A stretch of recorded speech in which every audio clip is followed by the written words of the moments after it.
চালু হলো শিয়ালদহ ও Kalyani AC coach local train. কিছুদিন আগে শিয়ালদা থেকে কৃষ্ণনগর ও রানাঘাট পর্যন্ত এসি কোচ লোকাল ট্রেন চালু হয়েছিল।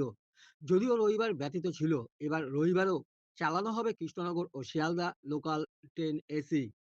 পাশাপাশি আজ থেকে চালু হলো শিয়ালদহ ও Kalyani AC coach local train. Sealdah থেকে 3:35 ট্রেনটি ছেড়ে কল্যাণী পৌঁছাবে 4:50 থেকে 55-র মধ্যে।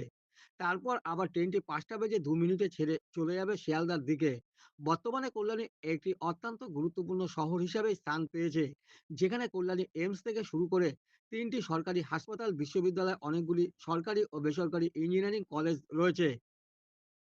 কল্যাণীতে আসা যাওয়া যাত্রীদের সুবিধার্থে আজ থেকে চালু হলো Kalyani Sealdah AC coach local train. স্বাভাবিক কারণেই খুশি কল্যাণী শহর সহ পার্শ্ববর্তী অঞ্চলের নাগরিকরা।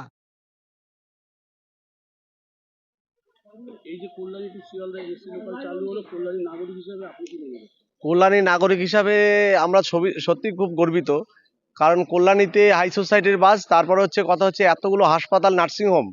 কারণ যে এইখান থেকে যদি একটা অ্যাম্বুলেন্স বা একটা গাড়ি ভাড়া করে যদি একটা পেশেন্ট নিয়ে যায়, 2,500-3,000 টাকা ভাড়া লাগে। সেখানে একটা পেশেন্টকে যদি এই এসি লোকাল হওয়াতে কি হবে, একটা পেশেন্টকে যদি শিয়ালদা যায়, শিয়ালদা পর্যন্ত যায়, হয়তো তার সামান্য কিছু অল্প ভাড়াতে সে পৌঁছে যেতে পারছে। আর তা না হলে একটা বড় টাকা তার লাগছে।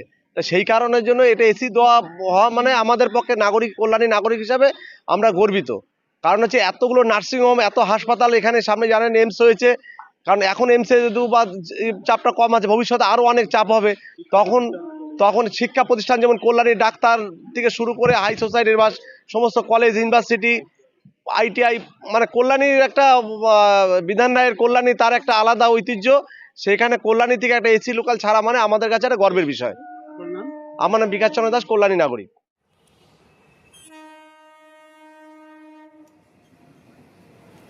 ফাঁকা ট্রেন।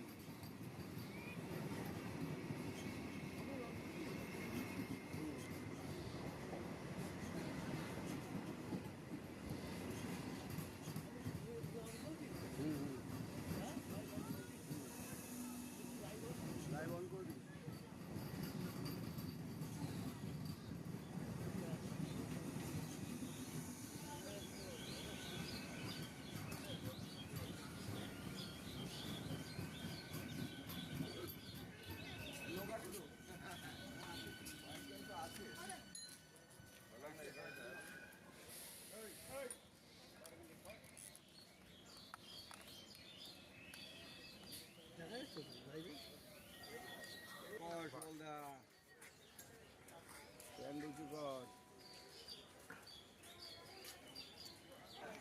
এসি লোকাল ওপেনিং হচ্ছে।